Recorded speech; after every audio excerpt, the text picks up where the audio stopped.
तो hello guys, welcome to my YouTube channel. आशा करता हूँ आप सभी अच्छे होंगे। तो हमारी ये सीरीज़ चल रही है पॉलिटी की, प्रीवियस ईयर की। हमने जो है ऑलरेडी 3 क्लास कर लिए। एक तो 2023 के प्रीवियस ईयर पॉलिटी के, और 2022 और 2021। आज हम करने वाले हैं 2020 के। तो हम जैसे हमारी आज ये 4th क्लास है 2020 की। हम जो यूपीपीसीएस में पूछे गए सवाल है, मतलब पूछे गए सवाल है, वो हम अच्छे से डिटेल आंसर करेंगे। ठीक है, चलिए चलते हैं 2020 के पेपर पे। 2021 का तो हमने करा दिया ना, 2020 वाले पाँच हम स्टार्ट करेंगे।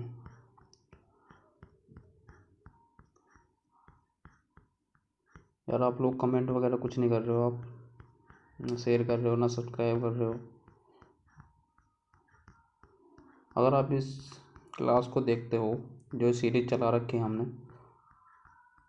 तो पॉलिटी के 20 में से 17, 18, 19 तक कहीं क्वेश्चन डायरेक्ट क्वेश्चन लाएंगे आपके, डायरेक्ट कहीं नहीं गए आपके ऐसे इतने क्वेश्चन। ठीक है ना, पर आप करो तो सही यार, आप करने को तैयार नहीं। ठीक है, चलो स्टार्ट करते हैं हम आगे। मत करो आप, जो भी मैं बता रहा हूँ मत करो। करो आप क्रैश कोर्स ज्वाइन करो, किसी की टेस्ट सीरीज ज्वाइन। जो आयोग पिछले साल क्वेश्चन पूछता है वो आप कर ही नहीं रहे हो। जो आयोग मतलब कि जो आयोग पूछ रहा है, जो डिमांड है वो आप करते ही नहीं हो। आप करते हो किसी की टेस्ट सीरीज में क्वेश्चन पूछते हैं, पता नहीं क्या क्या पूछ लेते हैं, वो करते हो आप लोग। गलत डायरेक्शन में जाते हो आप लोग। जो सही डायरेक्शन है उसकी तरफ आप जा ही नहीं रहे। मैं बता रहा हूँ भाई, इन्हें अच्छे से कर लो। नहीं करोगे तो पछताओगे। पेपर के बाद देखना, मैं आपको सबूत दिखा दूंगा। ये इन्हीं इन्हीं में से क्वेश्चन बनेंगे, इन्हीं टॉपिक से जो मैं पढ़ाता हूँ डेली। अगर नहीं पढ़ना ना तो पछताऊँगा आप। करो, देखो स्टार्ट करता हूँ मैं आपको। ये 2020 का पेपर है। लो देखो, पंचायत से मैंने कितनी बार बोला, देखो पंचायत का क्वेश्चन आया ना 2020 में भी, 2023 में भी आया, 2022 में भी आया, 2021 में भी आया पंचायत से।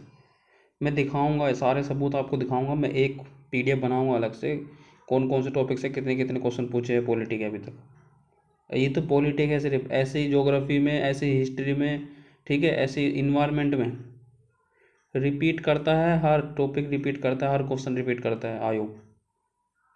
अब जो एग्जामिनर, सपोज एक बात बताऊँ मुझे, जब एग्जामिनर है वो भाई कितने कहाँ से बनाया क्वेश्चन, इन्हीं में से क्वेश्चन बनाएगा ना। मेहनत करना ही नहीं चाहता एग्जामिनर भी, तुम्हारे तरह जैसे तुम मेहनत नहीं करना चाहते ना। मैं डिकोड कर रहा हूँ तो इसमें करो ना यार। आप करने को तैयार नहीं आप लोग।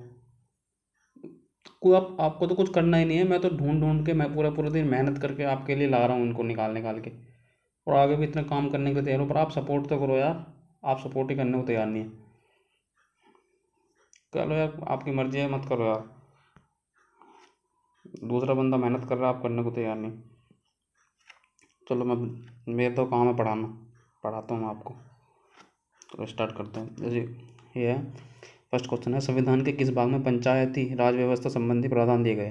देखो मैंने भाग भी आपको बताया है, 22 तक भाग रट लो। इम्पोर्टेंट इंपोर्टेंट भी बताया है, ठीक है। और पंचायती राज में बताया थीम, जो थीमेटिक टॉपिक है। तो पंचायती राज और भाग अच्छे से करोगे तो क्यों नहीं क्वेश्चन बनेगा, बनेगा। 2 नंबर आपको कहीं नहीं गए, 1 नंबर जो भी। ठीक है, भाग कौन से में है? भाग 9 में है, भाग 6 में, भाग 3rd में, ये भाग 4th के में। इसका आंसर है ए, भाग 9 में है। कौन से संविधान संशोधन से जोड़ेगा ये और बता देना मुझे एक बार। अगर ना याद आ रहा हो तो 73वां और 74वां संविधान संशोधन, ठीक है, कब हुआ ये और बता देना मुझे। ठीक, ये और बता देना। इसमें कितने विषय थे, इसमें कितने विषय थे, ठीक है, बताना। ये क्वेश्चन आया हुआ है, आयोग ने पूछा हुआ क्वेश्चन, इसलिए मैं पूछ रहा हूँ। कमेंट बॉक्स में कमेंट करके बताना, मैं नहीं बताऊँगा आप। ठीक है, जब क्वेश्चन आएगा तभी बताऊँगा मैं इसका आंसर, आप बताना पर आपकी बार। ठीक है, चलो नेक्स्ट क्वेश्चन में बढ़ते आगे। ये ये देखो, पंचायत से मैं बोल रहा हूँ ना, पंचायत से क्वेश्चन आते हैं। अब बताओ ये, देखो आप यार, आप देखो ना खुद। भारतीय संघात्मक व्यवस्था में तृतीय तल कब जोड़ा गया? पंचायत है ना। क्या पूछ रहा है तृतीय तल? थोड़ी लैंग्वेज तो कठिन दे दी ना भाई। अगर तुम्हारा माइंड चल रहा है वहाँ पे एग्जाम हॉल में, तो तुम्हारे हाथ से पेपर कहीं नहीं जाएगा। उर्दू में तो पूछेगा नहीं ना, या कोई फारसी भाषा में तो लिखेगा नहीं वो हैं, या कोई अमेरिका के क्वेश्चन ला के डाल देगा, अमेरिका पीछे डाल देगा यहाँ पे ला के, नहीं ना। पूछेगा तो हमारे इंडिया के सवाल ना। फिर बस माइंड को खोल के रखना है अपने वहाँ पे बैठ के। थोड़ी सी भाषा कठिन दे दी तो इसका मतलब ये नहीं है कि सवाल कठिन हो गया, ठीक है। क्योंकि 73 व 74 संविधान संशोधन है, ये कब जोड़ा गया? 1992 में जोड़ा गया, ठीक है। ये है इसका आंसर। करो यार करो, पढ़ने को तैयार ही नहीं है। देखो 50 से एक सवाल हो रहा, 50 से 3 सवाल 2020 में, तीन तीन सवाल कहाँ बताओ? 150 में से 3 सवाल 50 से आ गए भाई। मोस्टली 1-1.5 घंटे का टॉपिक है, अगर तुम अच्छे से करोगे तो नोट्स वोट्स बना के। पर आप करो तो सही यार, सॉरी। ठीक है, ठीक है, देखिए।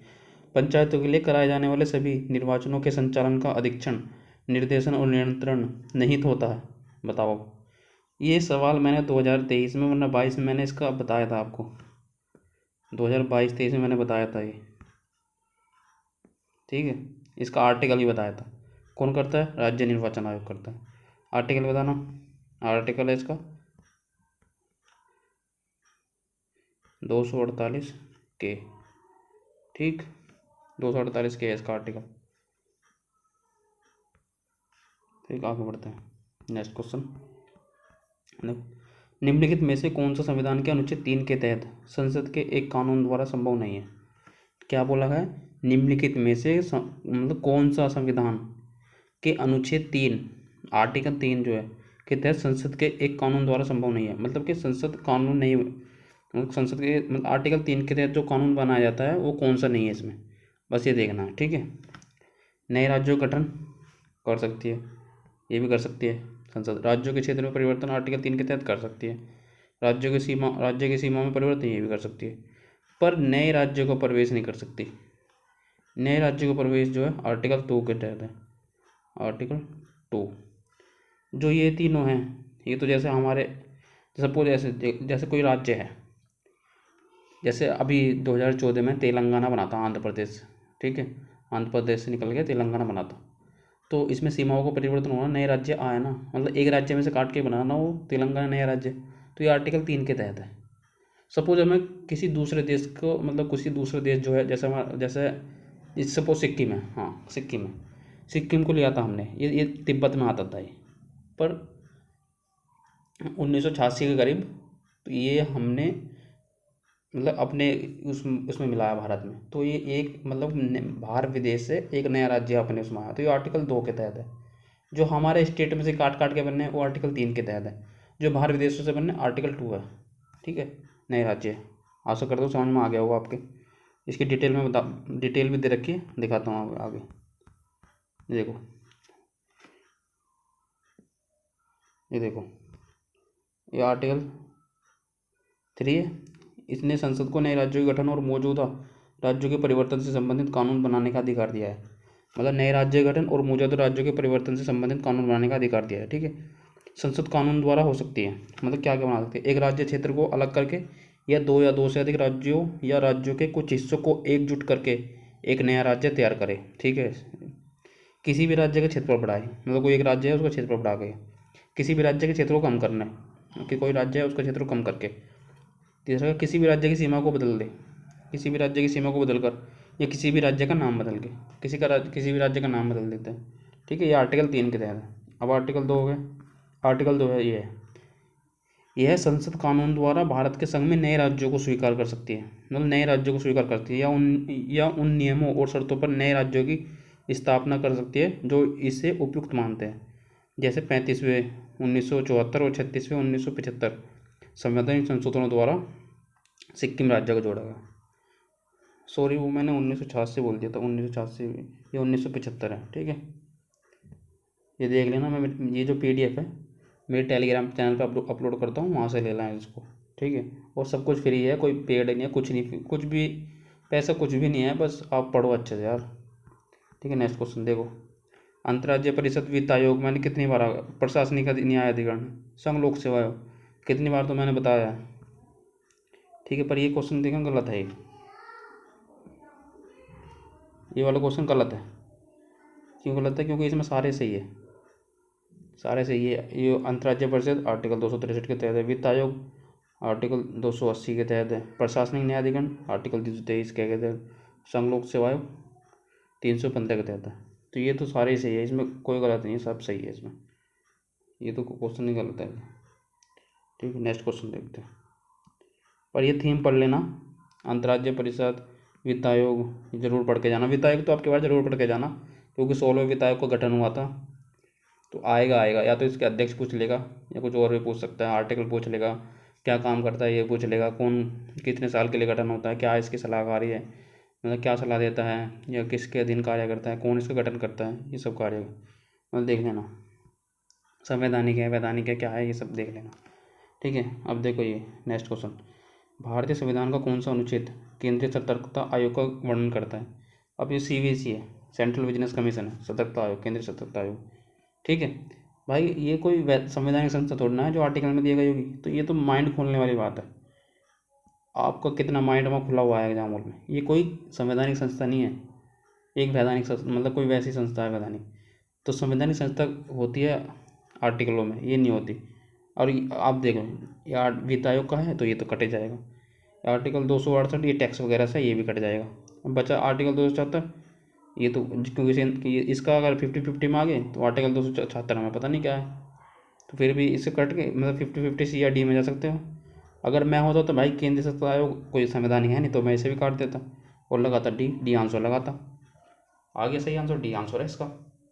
तो माइंड को खोल के रखना है वहाँ बैठ के, ठीक है, पैनिक नहीं होना है वहाँ पे। और अभी काफ़ी समय है, इतने समय में तो पूरा एग्ज़ाम निकल सकता है आसानी से। ठीक है, चलिए नेक्स्ट क्वेश्चन, ये मैंने दे रखा है, केंद्रीय सतर्कता आयोग के बारे में पढ़ लेना इसको, वीडियो मिल जाएगी मेरे टेलीग्राम चैनल पे। ठीक है यार, अनुच्छेद 268 दे रखा है, संघ द्वारा लगाए गए शुल्क, हालांकि राज्यों द्वारा एक तरीके से, ये पढ़ लेना। ठीक, अब आइए नेक्स्ट, ये है भारतीय संविधान के अनुच्छेद 371J के अंतर्गत देश के किस क्षेत्र को विशेष स्थिति प्रदान की गई है? जैसे हिंदी में दे रखा तो कभी कभी पढ़ने में वो नहीं होती है, ये पढ़ा नहीं जाता क्या लिखा है, तो इसको मैंने इसलिए इंग्लिश में दिया है, ये J है, ये जो J है, J पढ़ लेना ऐसे। ठीक है, इसकी मैंने डिटेल वो भी दे रखी है, देखो ये थोड़ा फैक्ट वाइज है, ये याद नहीं होता जल्दी से। तो नागालैंड, हैदराबाद और कर्नाटक और महाराष्ट्र और गुजरात। अगर मैं होता इसमें एलिमिनेशन टेक्निक लगाता, अगर एलिमिनेशन टेक्निक लगाता, मैंने थोड़ा पढ़ भी रखा, तो लद्दाख तो मैं वैसे काट देता, क्योंकि लद्दाख तो होता ही नहीं। एक एक दो चार तो इधर नॉर्थ ईस्ट के स्टेट है, और जो 3-4 स्टेट है नीचे के हैं, जैसे ये कर्नाटक, तेलंगाना, आंध्र प्रदेश, ये सब है। तो लद्दाख तो भाई नॉर्थ में पूरा, ये तो होगा ही नहीं, ये तो मैं काट देता। नागालैंड भी मैं काट देता, जे लास्ट में आता है थोड़ा, और नागालैंड जो है A या B है, सी में से है, किसी में से, तो नागालैंड में मैं काट देता। ठीक है, अब बचा हैदराबाद और कर्नाटक, गुजरात है नहीं, गुजरात है नहीं, गुजरात तो मैं लगाता ही नहीं, तो ये सी भी काट देता। बचा क्या, बी आंसर, तो इसका बी आंसर है भाई। तो ऐसे आंसर लाना है, एलिमिनेशन टेक्निक यूज करनी है। जो आयोग है ऐसे सवाल नहीं पूछता है जो जो किसी को पता ना हो, बस थोड़ा घुमा के पूछ लेगा ऐसे, उसमें स्टेटमेंट डाल देगा जिससे सवाल कठिन हो जाए, पर आंसर जो है आसान ही होगा, हलवा बिल्कुल। आपका ऑब्जर्वेशन ठीक होना चाहिए बस, ऑब्जर्वेशन ठीक है, माइंड खुला हुआ है एग्जाम हॉल में, तो आप अच्छे से करके ले जाओगे, कोई प्रॉब्लम नहीं आने की, आपका प्री एग्जाम क्लियर हो जाएगा। पर आप करो तो सही यार, माइंड को खोलो, ये खोलने वाला ही काम करना माइंड का।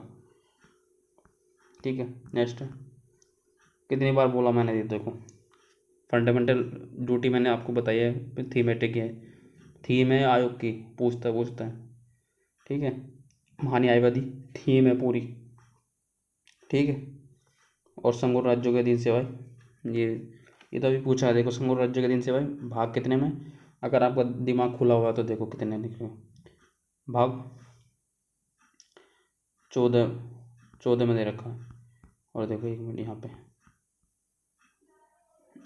ये देखो संघ लोक सेवा आयोग अनुच्छेद 315, तो देखो दे रखा है ना, अगर आप संघ लोक सेवा आयोग को जो चैप्टर है अच्छे से करके जाओगे तो एक आध क्वेश्चन तो बन ही जाएगा भाई। देखो सुमेलित नहीं है, फंडामेंटल राइट सुमेलित है, हाँ सुमेलित है। 4 क्या में राज्य, सही है। 6 में है, ठीक है। 5 में संघ है। भारत का महान्यायवादी, अब बताओ भारत का महान्यायवादी कौन से आर्टिकल में? मैंने आपको बताया था भारत का महान्यायवादी जो है आर्टिकल 76 में है, ठीक है। और आर्टिकल 74 जो है वो किस में आता है? ये आता है भाग 5 में, ठीक है। तो इसमें क्या पूछ रखा? सुमेलित नहीं है, तो इसका यही आंसर है भारत का महान्यायवादी। और इसमें क्या दे रखा? भाग 8। भाग 8 में क्या है? भाग 8 में बताओ क्या है? संघ और उसके राज्य क्षेत्र होंगे भाग 8 में, ठीक। संघ और उसके राज्य क्षेत्र है भाग 8 में, ठीक है। तो इसका आंसर क्या है? सी आंसर है। और संघ और राज्यों के दिन सेवा है भाग 14 में है, ये सही है, ठीक है। तो ऐसे ऑब्जर्वेशन करना है भाई। मैंने मेरे आर्टिकल 76 याद था ना, 76 मेरा आर्टिकल याद था। तो आर्टिकल 76 किस में आता है? वो आता है भाई भाग 5 में। और भाग 5, हाँ ये क्या दे रखा है? भाग 8। तो गलत हो गया, तो इसका ये आंसर सी आंसर है इसका। सुमेलित नहीं पूछा, ठीक है। आगे आंसर देखो मैंने दे रखा है ये वाला, इसका सवाल कहाँ हुआ है? डिटेल आंसर है इसका। किसका? ये जो ये 371 वाला, ये डिटेल नहीं है यहाँ पे। देखो अनुच्छेद 371 महाराष्ट्र और गुजरात राज्यों को विशेष प्रावधान करता है। अनुच्छेद 371, अनुच्छेद 371 है नागालैंड राज्य को। मैंने बताया था ए, नागालैंड ऊपर ही है तो ए राज्य है, ठीक है, नागालैंड के लिए। 71 बी असम के लिए, 71 सी मणिपुर के लिए, 71 डी आंध्र प्रदेश और ई तेलंगाना, 71 एफ सिक्किम और 71 जी 371 जी मिजोरम राज्य को, और 371 एच अरुणाचल प्रदेश, 371 आई गोवा, ठीक है। 371 जे हैदराबाद और कर्नाटक, यही पूछा है, ठीक है। यही पूछा है आयोग ने, यही तो पूछा है ये 371 जे वाला। तो आगे आंसर आप इसको पढ़ लेना अच्छे से, और भी जो दे रखे हैं ये भी कर लेना। ये जो ABCDEFGH आई तक ये भी कर लेना यार अच्छे से, क्या पता सवाल आ ही जाए आपका भाई। और से तो कुछ ना कुछ नंबर पड़ेंगे ही ना आपके, और तो बस इसी में लगे या टेस्ट सीरीज में या किसी के क्रैश कोर्स ज्वाइन करने में। आपको तो भाई मैं बिल्कुल बता रहा हूँ, कर लो यार अच्छे से, ठीक है। नेक्स्ट क्वेश्चन देखते हैं आगे। भारतीय संसद की सबसे बड़ी समिति कौन सी है? अब बताओ। मुझे पता है प्राक्कलन समिति में 30 सदस्य होते हैं, और वो भी जो होते हैं वो भी सारे के सारे लोकसभा के होते हैं, सारे के सारे लोकसभा के होते हैं, ठीक है। तो 30 सदस्य, इसमें ज़्यादा 25 सदस्य होते हैं, इसमें 15 और 7 25, वो 22 सदस्य, इसमें 22 सदस्य, सॉरी 22 सदस्य होते हैं, और इसमें 22 सदस्य होते हैं। इसमें 15 लोकसभा 7 राज्यसभा, 15 लोकसभा 7 राज्यसभा, ऐसे होते हैं इसमें। प्राक्कलन समिति सही है, इसका आंसर भी आंसर सही है। एक क्वेश्चन मैंने बता दिया आपको, एक और अगर बन सकता है तो, कि ऐसी कौन सी समिति है जिसमें टोटल लोकसभा के सदस्य होते हैं, उसमें राज्यसभा का सदस्य होता ही नहीं, तो प्राक्कलन समिति है, ठीक है। इसका आंसर क्या है? बी आंसर है इसका। चलिए नेक्स्ट क्वेश्चन बढ़ते हैं। अब बताओ अनुच्छेद से मैंने क्वेश्चन नहीं बता रखे आपको, आएंगे तो कितना सिंपल सवाल आया बताओ, पढ़ के जाएंगे तो क्यों नहीं आएंगे बताओ। भारतीय संविधान के कौन से अनुच्छेद नागरिकता से संबंधित है? बताओ कौन सा अनुच्छेद नागरिकता से संबंधित है? 3 से 10 तक है नहीं, अनुच्छेद 4 से 11 तक है नहीं, 6 से 11 तक है नहीं, तो 5 से 11 है, 5 से 11, 1 से 4 तक क्या है? संघराज्य है वाला, संघराज्य भाग 1, और नागरिकता 5 से 11 में भाग 2, ठीक। चलिए नेक्स्ट में बढ़ते हैं। ये देखो नीचे दो कथन दिए गए हैं, जिनमें से एक को कथन ए तथा दूसरे को कारण आर कहा गया है। कथन क्या है? भारतीय राजनीतिक व्यवस्था की प्रकृति में निरंतरता एवं परिवर्तन के तत्व मूर्त रूप में पाए जाते हैं, ठीक है, हाँ सही है। निरंतरता एवं परिवर्तन के तत्व मूर्त रूप में पाए जाते हैं, कारण क्या है इसमें? भारतीय राजनीतिक व्यवस्था में निम्न राजनीतिक कार्यशैलियों जैसे आधुनिक शैली, परंपरागत शैली तथा संत शैली के तत्व समाहित हैं। हाँ, समाहित तो है, आधुनिक शैली भी है, परंपरागत शैली भी है तथा संत शैली के तत्व समाहित हैं। ठीक है। कथन को पढ़ने के बाद मैंने बोला था कि कारण को पढ़ने से पहले क्योंकि लगा लिया करो। देखो, भारतीय राजनीतिक व्यवस्था की प्रकृति में निरंतरता एवं परिवर्तन के तत्व मूर्त रूप में पाए जाते हैं, क्योंकि भारतीय राजनीतिक व्यवस्था में निम्न राजनीतिक कार्यशैली जैसे आधुनिक शैली, परंपरागत शैली तथा संत शैली के तत्व समाहित हैं। हाँ सही है, दोनों व्याख्या भी कर रहे हैं इसका आंसर क्या है? ए है। ठीक है। सॉरी यार, मैंने वीडियो चालू करना ही भूल गया, रुक गई थी। दोबारा बता देता हूँ क्या बताया था। ये इसका आंसर क्या है? इसका आंसर था, यहीं तक हो गया था ना। इसका आंसर क्या था? ये आंसर था, इसको व्याख्या करता है। ठीक। और चलिए सेकंड नेक्स्ट पढ़ते हैं। ये राज्य में मुख्यमंत्री सहित मंत्रिपरिषद में मंत्रियों की न्यूनतम संख्या क्या हो सकती है? तो इसका आंसर बताया था 12 है। इसकी डिटेल मैंने ये बताया है कि संविधान के अनुसार किसी राज्य में मंत्रिपरिषद में न्यूनतम संख्या 12 है और अधिकतम विधानसभा का 15% है। ठीक है। 15% में कौन, मतलब PM भी शामिल होता है। ठीक है। अगर ये स्टेटमेंट आता है कि PM शामिल नहीं होता तो गलत है, PM भी शामिल होता है मंत्रिपरिषद में। ठीक है। कौन से संविधान संशोधन से आया था? तो 91वें संविधान संशोधन 2003 में आया था। उसमें संख्या निर्धारित की थी। ठीक है। 15% से अधिक नहीं हो सकती। ठीक, ये मैंने बताया था। ये नेक्स्ट क्वेश्चन ये वाला पढ़ रहे थे। नेक्स्ट क्वेश्चन ये यहाँ पे मूल ढांचे वाला। तो मूल ढांचे वाला मैं बता रहा था आपको कि ये क्वेश्चन कितने बार रिपीट हुआ है। बहुत बार रिपीट हुआ है। अभी मैं आगे दिखा रहा था, पीछे दिखा रहा था आपको 2022-23 में, 21-22-23 में। देखिए पूरा चार्ट मैंने बना के दिखाया था आपको, ये वाला देखो। फिर दोबारा नहीं बताऊंगा, देख लो मेरी पीछे क्लास में बता रखा मैंने, सेकंड और थर्ड क्लास में मैंने बताया है अच्छे से। इसको देख लेना आप अच्छे से। कभी कभी क्रम लगाने के लिए पूछ लेता है इन लोग कि A.K. गोपालनवाद, शंकर प्रसाद वाद, सज्जन सिंह वाद, गोलकनाथ वाद, केशवानंद भारती वाद, ये सब कौन कौन से सन में है, तो इसको क्रम अनुसार लगाने के लिए आ जाता है। तो देख लेना एक बार क्लास को अच्छे से देखना। ठीक है। चलिए अपने क्वेश्चन पर आते हैं वापस।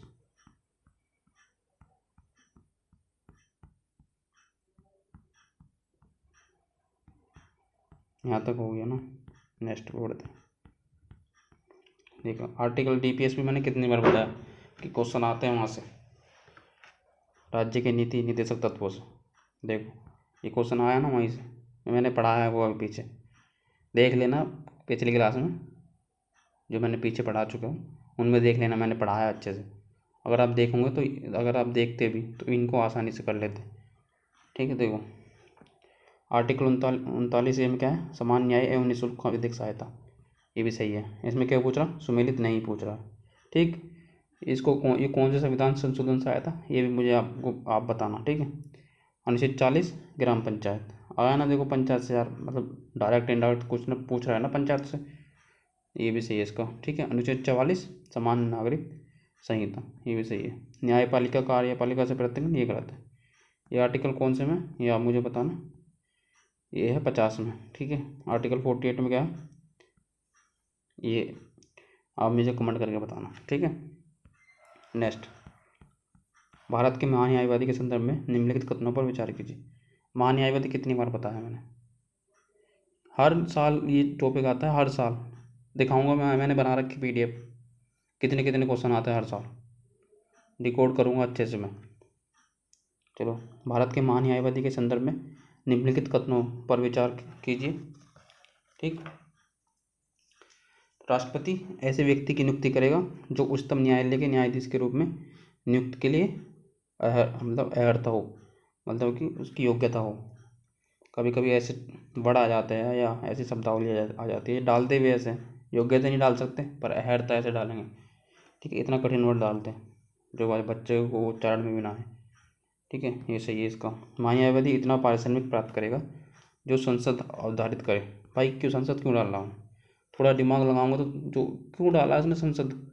जी यहाँ सब राष्ट्रपति नियुक्त कर रहा है, सब कुछ मतलब राष्ट्रपति नियुक्त कर रहा है, तो ये राष्ट्रपति के प्रसाद पर्यंत काम करता है। ठीक है। राष्ट्रपति की इच्छा से एक सब काम करता है। राष्ट्रपति के कोई अपनी रिपोर्ट देता है सब कुछ, तो ये गलत है। राष्ट्रपति इसका पर्सन संविधान में कोई तय नहीं हो रहा है ऐसा, ठीक है। इसका केवल एक सही है, ठीक। चलिए नेक्स्ट में बढ़ते हैं। इसकी मैंने डिटेल दे रखी है, देखो। भारत के न्यायाधीश क्या है? भारत सरकार का मुख्य कानूनी सलाहकार तथा भारतीय उच्चतम न्यायालय में सरकार का प्रमुख वकील होता है। भारत के महान्यायवादी आर्टिकल 76 की नियुक्ति भारत के राष्ट्रपति द्वारा की जाती है। जो व्यक्ति सुप्रीम कोर्ट न्यायाधीश बनने की योग्यता रखता है, ऐसे व्यक्ति को राष्ट्रपति महान्यायवादी के पद पर नियुक्त कर सकते हैं, ठीक है। देश के महान्यायवादी का कर्तव्य कानूनी मामलों में केंद्र सरकार को सलाह देना, कानूनी प्रक्रिया की उन जिम्मेदारियों को निभाना जो राष्ट्रपति की ओर से उनके पास भेजे जाते हैं। इसके अतिरिक्त संविधान और किसी अन्य कानून के अंतर्गत उनके जो काम निर्धारित हैं उनका भी पालन उन्हें पूरा करना होता है। अपने कर्तव्य के निर्वहन के दौरान उन्हें देश के किसी भी न्यायालय में उपस्थित होने का अधिकार है। उन्हें संसद की कार्यवाही धारा 88 के अनुसार भाग लेने का अधिकार है। हालांकि उनके पास मतदान का अधिकार नहीं होता। उनके कामकाज में सहायता के लिए सोलिसिटर जनरल महाधिवक्ता हिंदी में बोलते हैं, और अतिरिक्त सोलिसिटर जनरल होते हैं, ठीक है। 1976 और 88 भारत के महान्यायवादी के साथ संबंधित है। भारत के महान्यायाधीश देश का सर्वोच्च कानूनी अधिकारी होता है। ये भी देख लेना आ सकता है कि देश का, ऐसे क्वेश्चन पूछ सकता है आयोग, देश का सर्वोच्च कानूनी अधिकारी कौन है? तो महान्यायवादी है, ठीक है। बनने की संभावना है क्वेश्चन। तो वह सभी कानूनी मामलों में सरकार की सहायता के लिए जिम्मेदार होता है। राष्ट्रपति महान्यायवादी की नियुक्ति करता है। देखो, राष्ट्रपति को महान्यायवादी की नियुक्ति करता है। जो व्यक्ति नियुक्त किया जाता है उसकी योग्यता सर्वोच्च न्यायालय के न्यायाधीश होने लायक, तो बता दिया। वह भारत का नागरिक होना चाहिए। ये क्या है? सुप्रीम कोर्ट के न्यायाधीश की मतलब योग्यता क्या है? वह भारत का नागरिक होना चाहिए। 10 साल के लिए उच्च न्यायालय में वकील के रूप में कार्य करने का अनुभव होना चाहिए। नियुक्ति और पदावधि देखो, संविधान महान्यायवादी को निश्चित पदावधि प्रदान नहीं करता। ये भी क्वेश्चन बनने की संभावना है। आयोग ऐसा क्वेश्चन पूछ सकता है कि क्या संविधान में महान्यायवादी को निश्चित पदावधि परिभाषित की गई है? नहीं, ये गलत है, ठीक है। मतलब पदावधि प्रदान नहीं की गई कोई, इसलिए वह राष्ट्रपति की मर्जी के अनुसार ही कार्यरत रहता है। मतलब राष्ट्रपति जब चाहे उसको हटा सकता है। उसे किसी भी समय राष्ट्रपति द्वारा हटाया जा सकता है। उसे हटाने के लिए संविधान में कोई भी प्रक्रिया या आधार उल्लेखित नहीं है, ठीक है। महान्यायवादी वही पारिश्रमिक प्राप्त करता है जो राष्ट्रपति निर्धारित करता है। देखो, मैंने बताया ना, जो पारिश्रमिक है ना संसद ने तय करता है, राष्ट्रपति निर्धारित करता है, ठीक है। क्या है? संविधान ने महान्यायवादी का पारिश्रमिक निर्धारित नहीं किया। ये भी मतलब संविधान ने कोई जो पारिश्रमिक है वो कोई निर्धारित नहीं किया अभी तक महान्यायवादी। कर्तव्य और क्या रहेगा है? महान्यायवादी कर्तव्य कार्य निम्नलिखित है। वह कानूनी मामलों पर भारत सरकार को सलाह देता है जो राष्ट्रपति द्वारा उसे भेजे या आवंटित किए जाते हैं, ठीक है। देखो कितनी इंपॉर्टेंट है PDF भी मेरे पास, सारा महान्यायवादी एक पेज पे कवर हो गया। इसी में से क्वेश्चन बनने हैं, इसी में से आंसर निकलने हैं। आप करोगे तभी कुछ होगा, नहीं करने से तो भाई लाखों बहाने करो। आप जाओ वहीं पे जो पैसे लूट भी रहे हैं और कुछ काम भी नहीं आ रहा है, फिर से दोबारा बैठना अगले साल, फिर दोबारा तैयार करना पड़ेगी, और फिर दोबारा फेल होना, फिर दोबारा क्रैश कोर्स ज्वाइन करना, फिर दोबारा टेस्ट सीरीज ज्वाइन करना, फिर दोबारा से वही प्रोसेस अपनाना, फिर भी तुम्हारा नहीं होने वाला।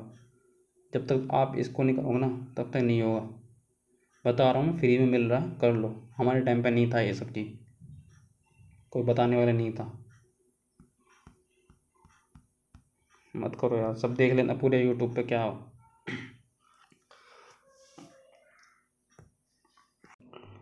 सॉरी, थोड़ा खांसी उठ गई थी। देख लेना आप यूट्यूब पे, पूरी गंद मचा रखी है, गंद जिसे गंद कहते हैं भाई। सब वो उठा के मुँह चले आते हैं। उनके जो कंटेंट भी तैयार करने वाला तो कोई और ही होता है जो कंटेंट भी तैयार करता है।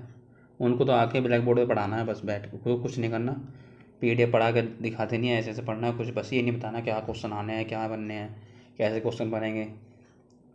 कुछ भी पढ़ा रहे हैं, कुछ भी टाइम वेस्ट कर रहे हैं बच्चों को, और कुछ नहीं कर रहे। बच्चों की भावना से खेल लें, उनके पैसे बस गलती उनकी भी नहीं है, जो दे रहे हैं वो वही समझदार नहीं है। इतने बड़े पेपर की तैयारी कर रहे हैं और उनको यही नहीं पता पढ़ना क्या है। जो कर रहा करने तो कम से कम तुम तो करो यार, जो जुड़े हुए हैं कम से कम। चलिए नेक्स्ट क्वेश्चन पर आगे बढ़ते हैं। नीचे 2 कथन दिए गए हैं, जिनमें से एक को कथन A तथा दूसरे को कारण R कहा गया, ठीक है। कथन क्या है? भारतीय संघात्मक व्यवस्था को अर्ध संघात्मक कहा जाता है। अब ये अर्ध संघात्मक क्वेश्चन पूछा हुआ है कि जो भारतीय संघात्मक व्यवस्था को अर्धसंघात्मक किसने कहा? तो क्या है इसका आंसर? केसी वेयर ने। केसी वेयर ने केसी वेयर ने कहा था कि भारतीय संघात्मक एक अर्धसंघात्मक व्यवस्था है। ठीक है, सही है ये तो। क्या भारत में एक स्वतंत्र न्यायपालिका है जिसे न्यायिक पुनरीक्षण का अधिकार है? हाँ, दोनों सही आंसर था। ये तो दोनों सही है। अब इसकी व्याख्या करता है कि नहीं, ये देख लेते हैं।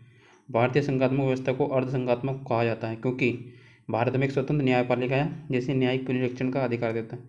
यार इसका कोई मैच खा नहीं रहा है ऐसे तो। मतलब क्यों क्यों अर्धसंघात्मक, ये तो नहीं दिखा रहा। ये तो स्वतंत्र न्यायपालिका तो एकात्मक वगैरह दिखाई दे रहा है, तो ये तो दिखाई नहीं दे रहा। व्याख्या तो इसे कर नहीं रहा, पर दोनों है ऐसे ही। तो क्या है इसका आंसर? है इसका आंसर बी आंसर है इसका। ए और बी, मतलब ए और आर दोनों सही है, परंतु आर ए की सही व्याख्या नहीं करता। इसका आंसर क्या है? बी है। ठीक है, चलिए नेक्स्ट में पढ़ते हैं। मैंने दे रखा है, पढ़ लेना अच्छे से। ठीक, इसकी मैंने डिटेल एनालिस करके दे दी, पढ़ो आप अच्छे से। देखो, धन विधेयक मैंने अच्छे आपको बताया था। संविधान संशोधन विधेयक आपको मैंने बताया था। थीमेटिक है, थीम है एक, यूपीएससी की भी और यूपी पीसीएस की भी, हर एग्जाम की। क्या एमपी पीसीएस भी, बिहार पीसीएस भी, सब में आता है। राजस्थान पीसीएस भी, गुजरात पीसीएस भी। धन विधेयक, सामान्य विधेयक, संविधान संशोधन विधेयक सब पे पूछता है। ठीक है, ये क्या है क्वेश्चन है? निम्नलिखित में से किस पर गतिरोध दूर करने हेतु लोकसभा और राज्यसभा की संयुक्त बैठक हो सकती है? बताओ क्या हो सकती है। सिंपल सा क्वेश्चन है। ए है इसका तो, सामान्य विधेयक पे संयुक्त बैठक हो सकती है, धन विधेयक पे नहीं हो सकती, संविधान संशोधन विधेयक पे नहीं हो सकती, विनियोग विधेयक पे नहीं हो सकती। जो विनियोग विधेयक है, ये 117 का फर्स्ट वाला होगा, सेकंड पे हो जाती है, सेकंड वाले पे हो जाती है जो ठीक है, आर्टिकल 117 वाला जो है। ठीक है, चलिए नेक्स्ट पे बताओ। इसमें इस ऐसे सवाल को सोल्व करने की मैं देखो टेक्निक बताता हूँ। एलिमिनेशन टेक्निक क्या होती है? देखो, इनमें सूची 1 दी गई है और सूची 2 दी गई है, इनको सुमेल करना है। ठीक है, सूची 1 को सूची 2 से। आपको सपोज करो आपको कुछ नहीं पता, आपको मोटा मोटी पता है थोड़ा बहुत बस, कि आर्टिकल 52 से लेके 61-62 तक राष्ट्रपति दिए गए हैं, फिर उपराष्ट्रपति दिए गए, उसके बाद फिर पीएम के कार्य है, पीएम के जो मंत्री परिषद या फिर महान्यायवादी, ये सब दिए गए हैं। ठीक है, तो देखो अनुच्छेद 61 में क्या है, हमें पता नहीं है अनुच्छेद 61 में क्या है, पर हमें पता है कि लगभग राष्ट्रपति तो होगा ही होगा। इसमें राष्ट्रपति देखो कहाँ है, तो अनुच्छेद इसमें देखो, ये अनुच्छेद 61 बी। ठीक है, राष्ट्रपति पर महाभियोग। अब इसमें देखो ए का 2 है, ए का 2 किस किस में है? एक तो ए में है और एक सी में है। ठीक है, तो इन दोनों को हम काट देंगे, ये तो हमारे होगा गलत। एलिमिनेशन टेक्निक क्या कर रही है ना, हम 50-50 में आ गए ना। ठीक है, अब या तो ए आंसर होगा या सी आंसर होगा। अब बी ऑप्शन देखते हैं, अनुच्छेद 67 ख, हमें पता है कि उसमें उपराष्ट्रपति होगा।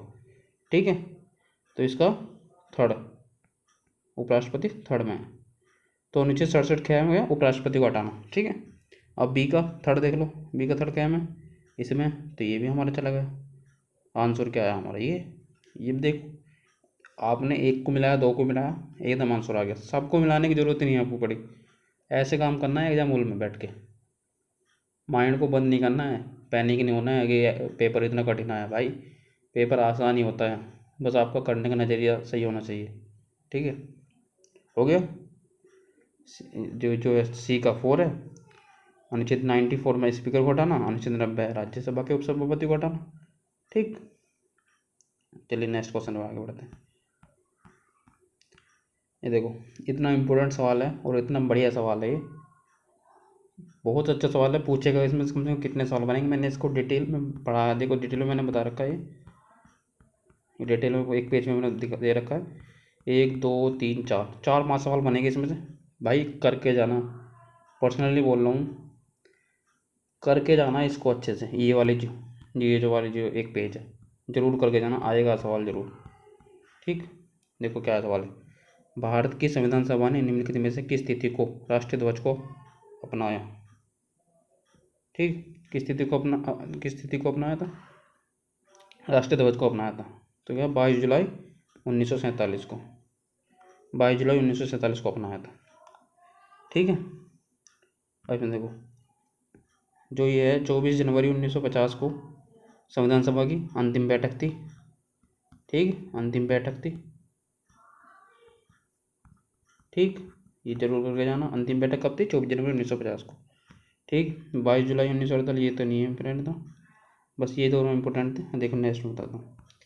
जो राष्ट्रीय ध्वज था, 22 जुलाई 1947 को संविधान सभा ने भारत के राष्ट्रीय ध्वज को अपनाया, जिसे तिरंगा भी कहा जाता है। इस ध्वज में 3 रंग की 36 पट्टियाँ, ये सबको पता होता है, ठीक है। और राष्ट्रीय गान है, 24 जनवरी 1950 को संविधान सभा ने जनगण मन को भारत के राष्ट्रीय गान के रूप में अपनाया। ये जरूर इंपॉर्टेंट है, अब कई बार ये पूछ सकता है, जब की बार ये पूछा तो अब की बार ये पूछ सकता है।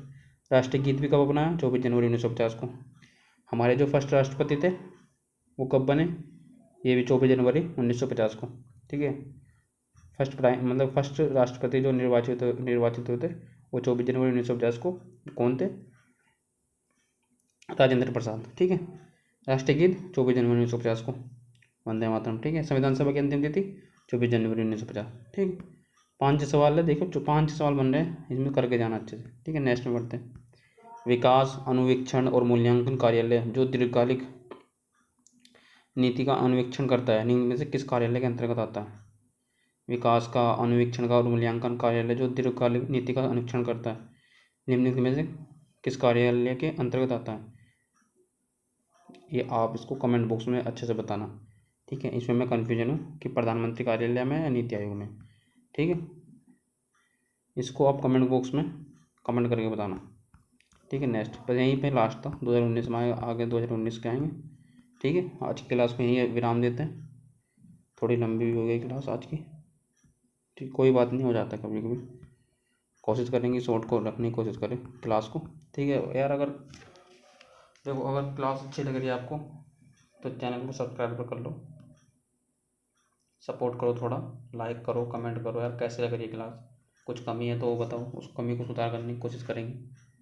और हम आगे भी नई सीरीज लाएंगे, मतलब आगे ज्योग्राफी का प्लान कर रहे हैं, ज्योग्राफी का कंटेंट मैं बना रहा हूँ, अच्छे से बना रहा हूँ अभी। अगर आप सपोर्ट करो तभी तो यार मैं अपलोड करूँ क्लास, एक मोटिवेशन मिलता है। जब तक आप सपोर्ट नहीं करोगे तो कहाँ से यार मोटिवेशन मिलेगा? आप सपोर्ट करोगे तो मोटिवेशन मिलेगा कि हाँ भाई चलो, बच्चे देख रहे हैं, बच्चे पसंद कर रहे हैं, तो कुछ करने का जुनून भी एकदम अंदर से आता है ना। और आप करते ही नहीं यार, आप देखते भी नहीं शायद क्लास, ऐसे कंटेंट कहीं नहीं मिलेगा सच बताऊँ तो। कर लो यार आप, ठीक है। आज की क्लास यहीं ख़त्म करते हैं, ठीक है, बाय।